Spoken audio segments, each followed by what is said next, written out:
400 சீட்டை பிடிப்போம் என்று சொன்னார்கள். நாடாளுமன்றத்தில் 576 சீட்டுகள் தான் இருக்கிறது. 400 என்று சொன்னால் அறுதி பெரும்பான்மை. எந்த சட்டத்தையும் மாற்றலாம், அரசமைப்பு சட்டத்தை மாற்றலாம். ஆனால் தமிழ்நாடு மக்கள் 40ம் நமது. அவர்கள் அங்கே இந்தியிலே சொன்னார்கள் 420 என்று 400 பார், ஆப்கி பார் 400 பார் என்று சொன்னார்கள். சொன்ன இடம் தப்பான இடம். மோடி 8 முறை தமிழ்நாட்டுக்கு வந்தார்கள். பாண்டி பஜாரிலே திறந்த வாகனத்திலே கூட்டி சென்றார்கள். அங்கே ஒரு பாஜகக்காரன் கோஷம் எழுப்பினான். அவங்க எல்லாம் ஹிந்தியில் தான் இப்போ பேசுவாங்க. தமிழனாக இருந்தாலும் ஹிந்தியில் தான் கோஷம் போடணும். ஹிந்தி தான் அவர்கள் மொழி. அப்போ ஒருத்தர் சொன்னான் ஆப்கி பார். நம்முடைய மக்கள் என்ன சொல்ல வேண்டும்? 400 பார் என்று சொல்ல வேண்டும், 400. ஆனால் அங்கே பக்கத்தில் நிறைய ஐஸ்கிரீம் கடை இருந்தது. அவன் சாக்கோ பார் என்று சொன்னான். 15 நிமிடம் வீடியோவில் பார்க்கலாம். இவன் ஆப்கி பாருங்கிறான், அவன் சாக்கோ பாருக்கு கற்றுட்டான். கடைசியில் தமிழ்நாடு மக்கள் சாக்கோ பார் தான் கொடுத்தாங்க. 240 சீட்டு தாண்டவில்லை. நான் இன்றைக்கும் சொல்கிறேன், சாதாரண மக்களுக்கு அரசியல் சட்டம் தெரியும். சந்திரபாபு நாயுடும் கிஷோர் சேர்ந்துதான் நீங்கள் அரசாங்கம் நடத்தி கொண்டிருக்கிறீர்கள். எவ்வளவு நாள் இந்த ஓடும் என்பதை பார்த்துக் கொள்ள வேண்டும். அதனால் தான் சொல்கிறேன், நம்முடைய அரசியல் சட்டத்தை மக்கள் புரிந்து கொண்டிருக்கிறார்கள்.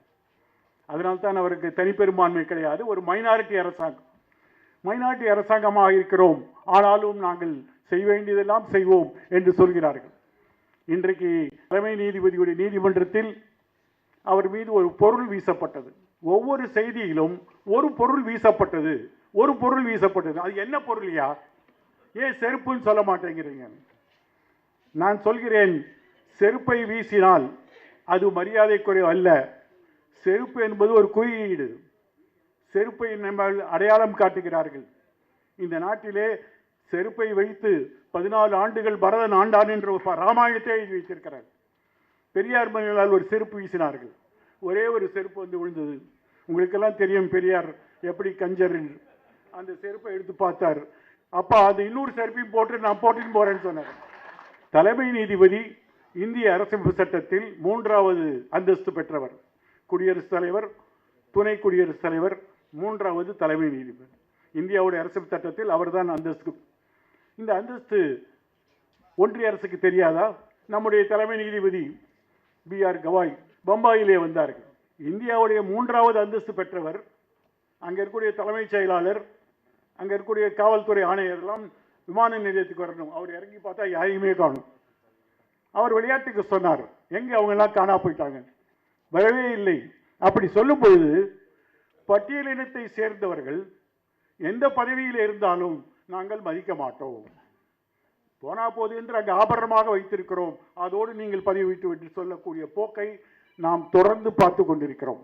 அதனுடைய ஒரு விளைவுதான் இன்றைக்கு கவாய் அவர்களை அவமரியாதை செய்தார்கள். தலைமை நீதிபதி உச்ச நீதிமன்றத்தில் வழக்கு நடத்தி கொண்டிருக்கும் போது ஒருவர் தூக்கி எறிக்கிறார். அப்ப எவ்வளவு தைரியம் இருக்க முடியும்? அவர் பின்னால் போய் சொல்லலாம் ஆண்டவன் கட்டளையின். அது எந்த ஆண்டவன் என்று நமக்கு தெரிய வேண்டும். எந்த ஆண்டவன் அவருக்கு கட்டளையிட்டிருக்கிறார்கள் அப்படி எரிய வேண்டும்? சனாதனம் இந்த பேச்செல்லாம் பின்னால் பேத்துக் கொள்ளலாம். ஆனால் உண்மையிலேயே உச்ச நீதிமன்றத்தை மிரட்டி வைக்கக்கூடிய சூழ்நிலையை நாம் பார்க்கிறோம். அந்த மிரட்டல் ஏன் பட்டியலினத்தை சேர்ந்த நீதிபதிகள் மீது மட்டும் இருக்கிறது? ஏன் அவர்கள் மட்டும் அவமதியை செய்கிறார்கள்? ஏன் அவர்கள் மேல் ஆட்சேபமான நடவடிக்கை? நீங்கள் பின்னால் இருக்கக்கூடிய வரலாற்றை திருப்பி பார்க்க வேண்டும். நம்முடைய முதல் தலைமை நீதிபதி KG பாலகிருஷ்ணன் கேரளாவிலே நியமிக்கப்பட்டு சிறிய வயதிலே நீதிபதி ஆனார். அந்த பதவி உயர்விலே கட்டாயமாக உச்ச நீதிமன்றம் செல்ல வேண்டும். ஆனால் அவருக்கு உச்ச நீதிமன்றம் அனுப்பவில்லை. குஜராத் நீதிமன்றத்துடைய தலைமை நீதிபதியாக போட்டார். குஜராத் நீதிமன்றத்திலும் இந்தியாவில் இருக்கக்கூடிய தலைமை நீதிபதியிலே அதிகமாக பணிமூப்பு பெற்றவர் KG பாலகிருஷ்ணன். அடுத்த பதவி உச்ச நீதிமன்ற பதவி. ஆனால் அவருக்கு அந்த பதவியை கொடுக்கவில்லை. அதற்கான கோப்புகள் நகரவில்லை. அப்பொழுது குடியரசுத் தலைவர் KR நாராயணன் ஒரே ஒரு கேள்வி கேட்டார். திறமையும் அனுபவமும் இருக்கக்கூடிய பட்டியலின மக்களை ஏன் நீங்கள் பதவி கொடுக்கவில்லை என்று இவர்கள் ஏதோ காரணம் சொன்னார்கள். அவர் சின்ன நீதிமன்றத்தில் இருக்காரு, இன்னும் பெரிய நீதிமன்றம்லாம் பார்க்கலாம் அப்படி எல்லாம் சொல்லிவிட்டு அந்த கோப்பு நகரவில்லை. KR நாராயணன் அவர்கள் ஒரே ஒரு வேலை தான் செஞ்சார்கள். நான் எந்த நீதிபதிகள் நியமன உத்தரவிலும் கையெழுத்திட மாட்டேன் என்று சொல்லிவிட்டார். பாலகிருஷ்ணனுடைய அந்த கோப்பு நகராத வரை நான் எதற்கும் கையை தர மாட்டேன். ஒரு இக்கட்டான சூழ்நிலை.